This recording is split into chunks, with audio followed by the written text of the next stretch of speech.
Circle से related सब type के क्वेश्चंस करेंगे हम। सबसे पहले बात की थी हमने कॉर्ड की। कॉर्ड क्या होती है बेटा? कॉर्ड एक लाइन है सर्कल के अंदर जो उस सर्कल को कितने पॉइंट्स पे टच करती है? 2 पॉइंट्स पे। कॉर्ड कितने पॉइंट्स पे टच करेगी? 2 पॉइंट्स। अगर फिलअप में ही आ जाए कि chord is a line that touches the circle at dash points, तो आपका आंसर क्या होगा? 2 पॉइंट्स। अब और देखते हैं, अगर आपके पास जो कॉर्ड है वो डायमीटर बन गई। देखो डायमीटर भी तो 2 पॉइंट्स पे टच कर रहा है, तो डायमीटर को कैसी कॉर्ड कहा जाता है? डायमीटर को हम बोलते हैं, diameter is the longest chord of a circle. Chord तो ये भी है, ये भी 2 ही पॉइंट्स पे टच कर रही है, लेकिन ये सबसे बड़ी है। अगर आप और कॉर्ड्स ड्रॉ करोगे तो वो सारी कॉर्ड्स कैसी आएगी? छोटी आएगी। तो डायमीटर इज द लॉन्गेस्ट। अच्छा जी, अब बात कर लेते हैं रेडियस की। नहीं, हाफ ऑफ द डायमीटर तो होता ही है। आपसे एक और चीज पूछ रही हूँ मैं। सर्कल है बेटा ये, और ये इसका सेंटर है, कुछ भी मान लीजिए आप, मैंने लिख लिया 2, 3, ठीक है। एक पॉइंट है इस सर्कल के, मुझे नहीं पता सर्कल के अंदर है, सर्कल के ऊपर है या सर्कल के बाहर है। आपको ये कहा गया कि सर्कल की रेडियस है 4 सेंटीमीटर। कितनी रेडियस है सर्कल की? 4 सेंटीमीटर। और एक पॉइंट है, उसका डिस्टेंस सेंटर से, कहां से डिस्टेंस? सेंटर से 5 सेंटीमीटर। वो जो पॉइंट है उसका सेंटर से डिस्टेंस कितना है? 5 सेंटीमीटर है। तो आपसे ये पूछा जा रहा है कि ये जो पॉइंट है वो सर्कल के अंदर है, सर्कल के ऊपर है या सर्कल के बाहर?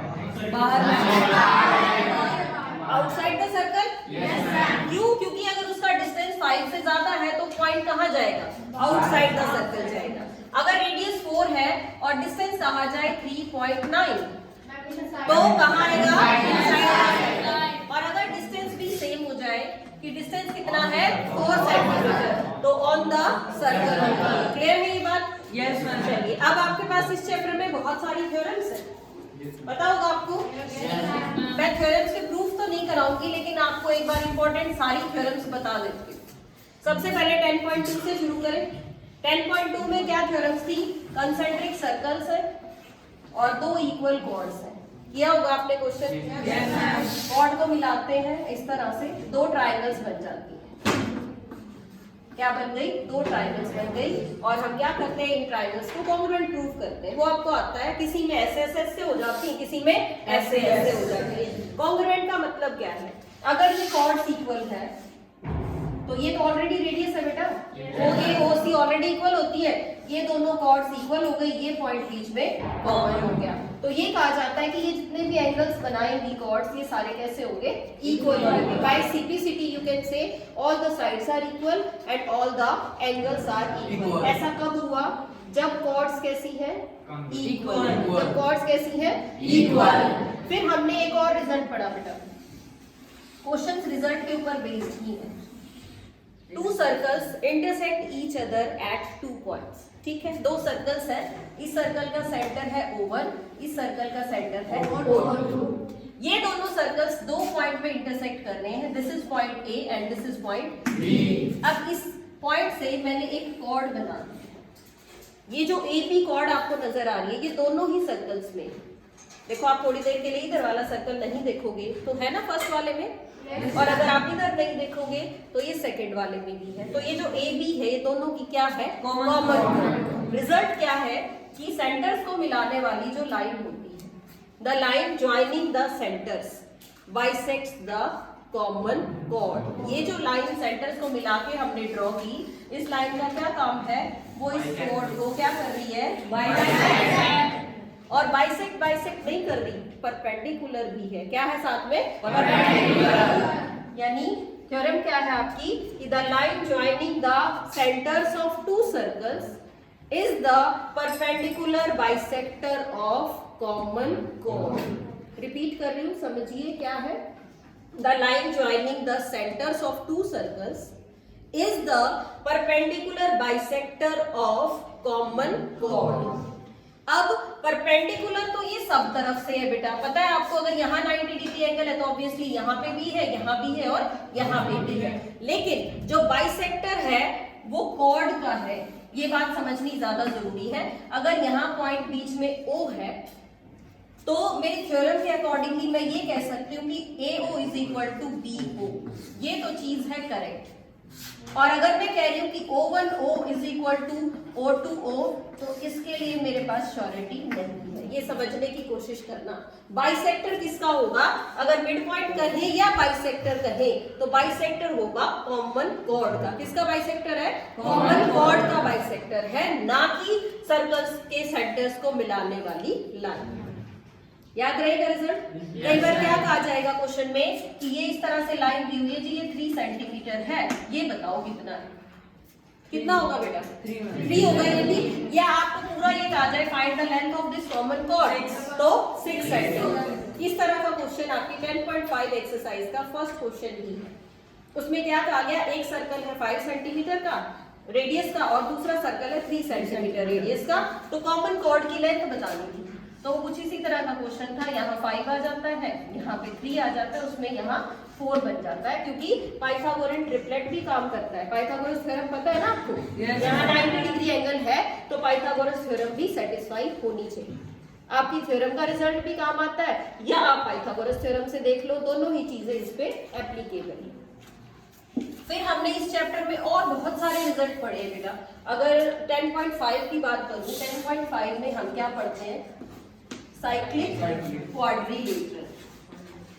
साइक्लिक क्वाड्रिलेटरल, एक तो आपको डेफिनेशन ही पता होनी चाहिए अगर फिलअप में आ जाए। What is a cyclic quadrilateral?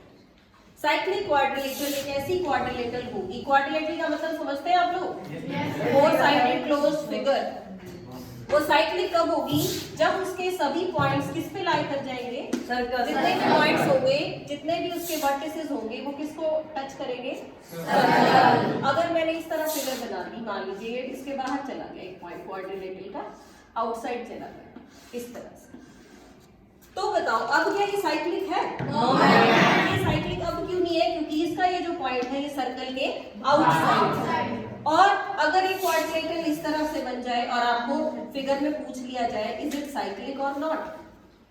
No, it is not cyclic. Cyclic कब बनेगी? साइक्लिक क्वाड्रिलेटरल जब बनेगी जब उसके चारों ही वर्टिसेस किसके ऊपर लाई कर जाए? सर्कल। अगर एक भी पॉइंट सर्कल से बाहर या सर्कल के अंदर आ गया तो साइक्लिक नहीं है। चलो अब हमें पता चल गया कि साइक्लिक क्या होती है, पता चल गया ना आपको?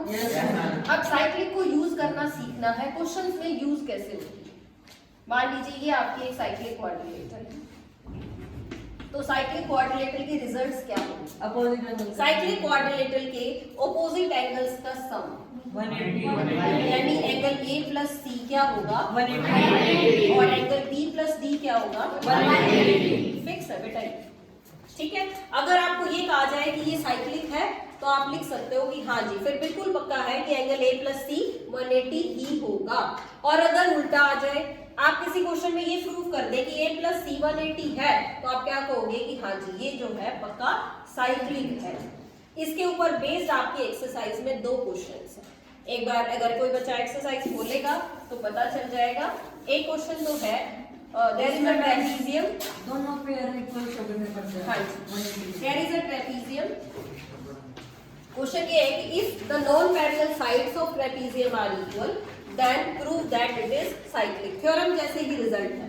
इस एक्सरसाइज की प्रैक्टिस नहीं हुई थी इसीलिए मैंने ये एक्सरसाइज यूज की है। आज नहीं हुई थी ना, इसके रिवीजन में आई थी, एंगल्स फाइंड आउट करने आए, एक्सरसाइज रह गई थी। क्वेश्चन क्या है? If the non parallel sides of a trapezium, तो मैंने कहा कि ये मेरे पास एक ट्रेपीजियम है, बना लिया हमने ट्रेपीजियम। अच्छा AB और CD ये तो क्या है? इसकी पैरेलल साइड्स है। AB and CD are parallel. और नॉन पैरेलल कौन सी हुई? AD और BC। AD और BC पैरेलल है या नहीं? नहीं है। पैरेलल साइड्स के बीच में सेम डिस्टेंस होता है बेटा, दिख रही है आपको कि ये पैरेलल है, इनकी तो डायरेक्शन ही अलग है। ये कैसी है? Non parallel. वापस क्वेश्चन पे आते हैं। Non parallel sides of trapezium are equal, यानी अगर आपको ये कहा जाए कि ये दोनों नॉन पैरेलल साइड्स इक्वल है, नॉन पैरेलल साइड्स कैसी है? इक्वल है, then you have to prove that this trapezium is cyclic. आपको ये प्रूव करना है कि ये जो ट्रेपीजियम आपको नजर आ रहा है ये साइक्लिक है। साइक्लिक है का मतलब इससे हम एक सर्कल बना सकते हैं। यही तो पढ़ा आपने। इसका मतलब कुछ इस टाइप की फिगर आप बना। अब आपको क्या करना है, आपने सर्कल बना के थोड़ी दिखाना है। आप तो क्या प्रूव करोगे साइक्लिक के लिए, अभी बताया था ना आपको। क्या प्रूव कर दे कि angle A plus C 180 prove कर दो, या angle B plus D 180 prove कर दो, तो आप क्या कहोगे कि ये साइक्लिक बन जाएगा। अब हमें उस पे वर्क करना है कि कैसे प्रूव करें। ट्रेपीजियम वाले क्वेश्चंस में, हीरोन्स फॉर्मूला वाले चैप्टर में भी थे, जब भी ट्रेपीजियम आती है हम फटाफट परपेंडिकुलर्स ड्रॉ करते हैं। तो इसमें कंस्ट्रक्शन करनी है, क्या करेंगे, A पॉइंट से भी परपेंडिकुलर ड्रॉ कर लिया और B पॉइंट से भी क्या कर लिया, परपेंडिकुलर ड्रॉ कर लिया। नेमिंग कर ली, A B C D already आ चुके हैं। This is E point and this is F। Okay, अब नेक्स्ट क्या काम करना है, नेक्स्ट मुझे ये दोनों ट्राइंगल्स कॉन्ग्रुएंट प्रूव करने हैं। इन दोनों ट्राइंगल्स को क्या प्रूव करना है, कॉन्ग्रुएंट। देखो रीजन क्या क्या होंगे, दोनों में AD is equal to BC given है, angle E is equal to angle F, each 90 डिग्री। ओके, अच्छा ये देखो बेटा, ये AB लाइन और CD लाइन पैरेलल है एक दूसरे के, और पैरेलल लाइन के बीच में जो डिस्टेंस होता है, जो हाइट होती है, वो सेम होती है। तो आप ये कह सकते हो कि AE जितना है उतना ही BF है, क्योंकि ये हाइट का ही तो काम कर रहा है। तो ये हाइट भी क्या है, इक्वल। तीन चीज हो गई, मैं तीनों रिपीट कर रही हूँ। AD is equal to BC given, angle E is equal to angle F, each 90 by construction. हमने कंस्ट्रक्शन ऐसी की है। Third is AE is equal to BF because it is the distance between parallel lines. दोनों में parallel lines में distance same होगा। Criteria कौन सा लगाएंगे, कोई बता सकता है मुझे? RHS। चलो शैलेश ने पहले ही बता दिया, RHS। RHS का मतलब क्या है, राइट एंगल, हाइपोटेन्यूज और साइड। एक राइट एंगल है दोनों में, राइट एंगल के अपोजिट वाले को हाइपोटेन्यूज बोलते हैं। दोनों का हाइपोटेन्यूज भी इक्वल है, और ये वाले साइड भी दोनों में इक्वल आ गई, तो RHS लग गई। RHS से आपके पास सारी चीजें इक्वल आ गई। तो आप क्या कह पाए, CPCT से ये कह सकते हो क्या, यस मैम, दोनों ट्रायंगल्स कॉन्ग्रुएंट हो गई, तो what you can say that angle C is equal to angle D by CPCT। पक्का? मैं पूछूंगी स्टेप्स, अभी 2-3 क्वेश्चन ही कराऊंगी क्लास में, और लेकिन सारे क्वेश्चंस आपको आने चाहिए। By CPCT you can say angle C is equal to angle D। अब देखिए, अब मैं साथ साथ ये भी कह रही हूँ कि A प्लस D 180 होगा, एंगल A प्लस D इनका सम 180 होगा। Interior angle. आप बताओ मुझे Shivansh, I have written angle A plus D is 180. What is the reason? और कोई भी नाम होगा वो तो इसने बता दिया ना, आप बताओ बेटा। Yes, adjacent angles नहीं है क्या ये? इस फिगर को टर्न कर लो, ऐसे बना ली फिगर, तो आप ये एंगल्स, इनका सम 180 नहीं होता क्या, या इनका सम 180 नहीं होता? एडजेसेंट एंगल्स का सम हमेशा 180 होता है, नहीं तो फिगर ही नहीं बनेगी आपकी। Is it clear to everyone? Sit down बेटा। तो इनका एंगल्स का सम क्या हो गया, 180। अब आप D की प्लेस पे C लिख सकते हो? यस। तो हम ये लिख सकते हैं कि A प्लस C इज 180। बताओ, अगर A प्लस C 180 आ जाए तो साइक्लिक बन जाएगी क्या? यस। हमने यही तो प्रूव करना है कि या तो A प्लस C 180 आ जाए तो भी साइक्लिक है, या आप प्रूव कर दो कि B प्लस D आ जाए 180 तो भी क्या कहोगे, साइक्लिक है। तो या तो आप A प्लस D को 180 लिख के D को रिप्लेस कर दो C से, या आप लिखो कि B प्लस C इज 180, ये भी तो 180 बनेंगे। ये अगर आप 180 लिखते हो तो आप C के प्लेस पे D लिख देना, तब B प्लस D वाली साइड से बन जाएगा। यानी दोनों ही साइड से क्या किया आपने, आपने जो अपोजिट एंगल्स थे उनके सम को क्या शो कर दिया, 180। अपोजिट एंगल्स का सम अगर 180 हो गया तो जो आपकी क्वाड्रिलेटरल है वो क्या बन गई, साइक्लिक। साइक्लिक। और क्वेश्चन देखते हैं एक्सरसाइज का। एक एक्सरसाइज में क्वेश्चन है आपका, बुक खोलोगे एक बार, एग्जाम्पल नजर आ गया होगा, पेज नंबर 184 पे, पेज नंबर 184। लेकिन आप सिर्फ बोर्ड पे देखिए, ये तो आप घर जाके पढ़ पाएंगे। ये मैं इसलिए करा रही हूँ कि ऐसा ही सेम क्वेश्चन एक बुक में आपकी एक्सरसाइज में, ठीक है। देखिए ये क्या क्वेश्चन है भाई, example 5 two circle intersect at 2 points A and B। अभी हमने बनाए थे बेटा दो सर्कल्स ऐसे ही, दो सर्कल्स 2 पॉइंट पे इंटरसेक्ट कर रहे हैं इस तरह से, एक पॉइंट A है एक पॉइंट है B। आगे इस क्वेश्चन में कह रहा है AD and AC are diameters of 2 circles. ये इसका सेंटर मान लिया हमने और ये इसका सेंटर मान लिया, तो ये पॉइंट ऐसे डायमीटर बना रहा है, क्या है ये AD, और दूसरा डायमीटर है AC, यानी ये भी सेंटर से पास कर रहा है, इस तरह से आया और ये बन गया AC डायमीटर। बन गया या नहीं? ये इसका डायमीटर बना, ये इसका डायमीटर बना। आगे देखते हैं स्टेटमेंट में क्या कह रहा है। आगे कहा गया prove that B lies on the line segment DC, कि ये जो B पॉइंट है ना, अगर मैं DC लाइन ड्रॉ कर दूं तो B पॉइंट एग्जैक्टली इस लाइन के ऊपर है। क्वेश्चन समझ आया? पहले प्रूव तो जब करेंगे। निखिल जी आपको क्वेश्चन समझ आया क्या? खड़े होके एक बार बता दो मुझे, ताकि स्माइल करने में मजा आए। अच्छा बेटा आप बता दीजिए लास्ट डेस्क। हाँ जी, what is the statement of this question? Yes, the second last. Yes sir, बताइए प्लीज मुझे। करवा तो मैं दूंगी, मैं सिर्फ ये पूछ रही हूँ स्टेटमेंट क्या थी, क्या समझ आया? समझ तो सर जब आएगा जब आप ध्यान से सुनेंगे, पर क्या करें, 9th क्लास का सिलेबस तो ये है नहीं। आप लोग इतना ज्यादा पढ़ चुके हैं इस साल कि 12th में करने सीखा ही।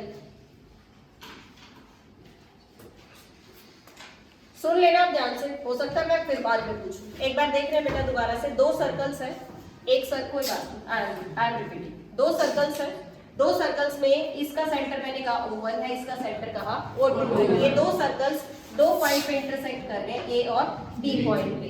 फिर A से डायमीटर है AD, वो दे रखा है क्वेश्चन में, और ACB क्या है? डायमीटर। हमें ये प्रूव करना है कि ये जो B पॉइंट है ये इस लाइन के ऊपर ही होगा, यानी ये तीनों एक ही लाइन में आएंगे। क्वेश्चन आ गया समझ में? yes, sir. आप देखते हैं प्रूव कैसे करेंगे। देखो बेटा, ये डायमीटर है, डायमीटर है, और डायमीटर है तो जिस पार्ट को मैं अब डार्क कर रही हूँ, क्या ये सेमी सर्कल है? Yes, sir. पक्का? Yes, sir. ठीक है ना? सेमी सर्कल है तो ऐसे लाइन बनाने में तो कोई हर्ज नहीं है। No, ma'am. तो ये बताओ, ये सेमी सर्कल में एंगल 90 डिग्री होता है या नहीं होता है। आपने पढ़ा हुआ है angle in semi circle is 90 degree. पढ़ा हुआ है। अब आ जाइए इस साइड, ये भी डायमीटर है, पक्का? और ये जो पार्ट डार्क कर रही हूँ ये भी सेमी सर्कल है, तो it means this angle is also 90, पक्का? इधर वाला एंगल भी 90, इधर वाला एंगल भी 90। इसका मतलब पूरा एंगल कितना? 180। 180 means straight angle. Yes, sir. Straight angle तो स्ट्रेट लाइन में ही होता है। किसमें होता है स्ट्रेट एंगल? स्ट्रेट लाइन में ही होता है। इसका मतलब क्या हुआ कि ये जो D पॉइंट है it lies on the line DC, या आप ये कह सकते हैं कि BC and D are collinear.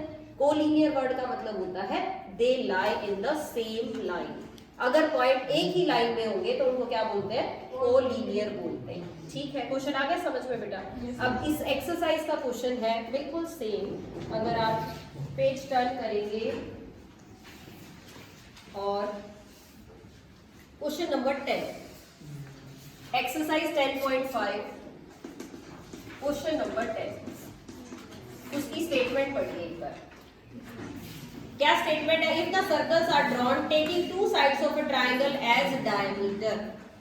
ये कहा गया एक ट्रायंगल है ABC, और उस ABC की 2 साइड्स को डायमीटर लेके एक क्या बना दिया? 2 सर्कल्स बना दिए। किस तरह से? मान लीजिए ये ट्रायंगल है और ये मैंने कहा कि ये डायमीटर है, ये डायमीटर है, तो आप सर्कल ड्रॉ करोगे बेटा तो कुछ इस तरह से ही ड्रॉ करोगे। फिर ये कह रहा है 2 साइड से सर्कल बनाए, इसका मतलब ये जो दूसरी साइड है इससे भी एक सर्कल ड्रॉ किया है, इसको भी डायमीटर लेके, तो इस तरह से कुछ एक्ट करेगा ये। ओके, समझ आई फिगर? आगे क्या कहा गया? If the circles are drawn taking 2 sides of a triangle as diameters, prove that the point of intersection of these circle lie on the third side। अब एक साइड तो AB थी जिससे मैंने सर्कल बना लिया, एक साइड AC थी जिससे मैंने सर्कल बना लिया। प्रूव करना है कि जो इनका पॉइंट ऑफ इंटरसेक्शन है, जो इनका पॉइंट ऑफ इंटरसेक्शन है वो किस पे लाई कर रहा है? थर्ड साइड पे। यही तो है थर्ड साइड। और पॉइंट ऑफ इंटरसेक्शन को अगर मैं D लिख दूं तो क्या ये D BC के ऊपर लाई नहीं कर रहा? समझ आ गई बात आपको? तो इस और इस फिगर में कोई चेंज नहीं है ना, और क्वेश्चन भी सेम ही है। आपको ये प्रूव करना है कि ये DBC के ऊपर ही है, यही तो प्रूव करना है। कैसे प्रूव करेंगे? ये डायमीटर है, डायमीटर है तो ये सेमी सर्कल है, ये एंगल 90 डिग्री है। फिर इधर आ जाइए, ये भी डायमीटर है और ये एंगल भी, ये इतना पार्ट भी सेमी सर्कल है, तो इधर वाला एंगल भी क्या है? 90 प्लस 90 180 स्ट्रेट एंगल है। तो पॉइंट किसके ऊपर लाई कर रहा है? लाइन के ऊपर कर रहा है। तो the point lies on the third side. या आप यहां से पढ़े तो क्या कह रहा है कि जो पॉइंट ऑफ इंटरसेक्शन है वो सेम लाइन के ऊपर है। तो क्वेश्चन की लैंग्वेज बदल गई लेकिन क्वेश्चन दोनों सेम ही थे। इसमें अच्छे से लिख के दे रखा था कि ADAC डायमीटर है, तो ये फिगर थोड़ी जल्दी बन जाती है। इस फिगर को समझने में टाइम लगता है कि एक ट्रायंगल है, उसकी दो साइड्स लेके दो सर्कल बना दिए। आप चाहो तो साइड एक AB लेके BC भी ले सकते हो, लेकिन मैंने इसीलिए ले ली कि ये लाइन आपको बिल्कुल सीधी नजर आ जाए। ओके, और देखो एक्सरसाइज का क्वेश्चन नंबर 12 करते हैं एक बार। पढ़ना स्टेटमेंट नंबर 12 की।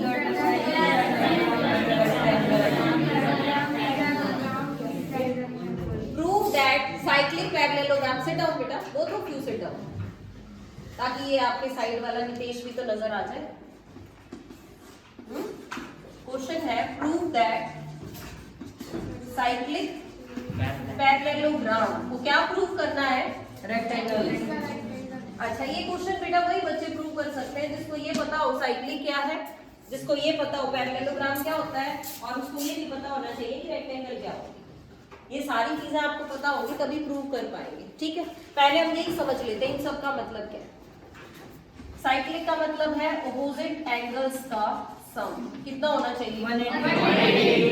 ठीक है जी, इसको यूज करेंगे। अगली स्टेप पे आ जाइए, क्या लिखा हुआ है? ये पैरेललोग्राम के अपोजिट एंगल्स इक्वल होते हैं, पता आपको? Yes ma'am. चलिए जी, दो चीजें हैं, मुझे ये दोनों चीजें यूज करनी है और इन दोनों चीजों को यूज करके क्या प्रूव करूंगी? एंगल्स की बात कर रहे हैं ना, तो रेक्टेंगल के ऑल एंगल्स 90 डिग्री दिखा दूं अगर मैं, तो रेक्टेंगल बन जाएगा। समझ आ गई? प्लानिंग समझ आ गई? क्वेश्चन करना कैसे है? साइक्लिक है, साइक्लिक का रिजल्ट यूज करेंगे। पैरेललोग्राम है, पैरेललोग्राम का रिजल्ट यूज करेंगे। इन दोनों ही रिजल्ट्स को यूज करके सभी एंगल्स को 90 डिग्री शो कर देंगे तो रेक्टेंगल बन जाएगी। ठीक है, अब कैसे करेंगे? प्रूव करने के लिए एक फिगर बना लेते हैं। साइक्लिक है तो इसका मतलब सभी पॉइंट्स किसके ऊपर है? सर्कल के ऊपर। ऐसे बना ली मैंने साइक्लिक, नेम रख लिया ABC। ओके, हमें पता है ये कैसी है? साइक्लिक। साइक्लिक है तो अपोजिट एंगल्स A और C चूज कर लूं मैं? साइक्लिक है तो अपोजिट एंगल्स का सम क्या होना चाहिए? 180। It means angle A plus angle C is पक्का? हाँ जी, angle A plus angle C is 180 degree. अब थोड़ा आगे चलते हैं, ये तो पैरेललोग्राम भी है और पैरेललोग्राम में तो अपोजिट एंगल्स कैसे हैं? इक्वल है। इक्वल है इसका मतलब एंगल A और एंगल C इक्वल भी है।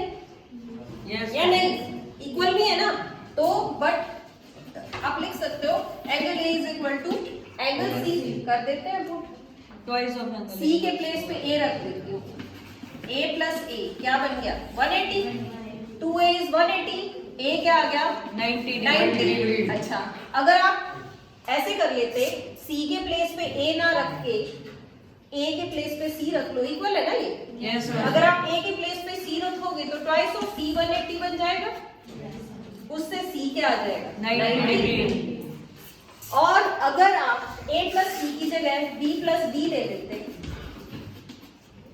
मान लो आप बोले मैम कोई जरूरी थोड़ी है मैं A और C ही लूं, मैं तो B प्लस D का सम 180 लिखूंगा, ये भी तो अपोजिट है, ये भी होगा।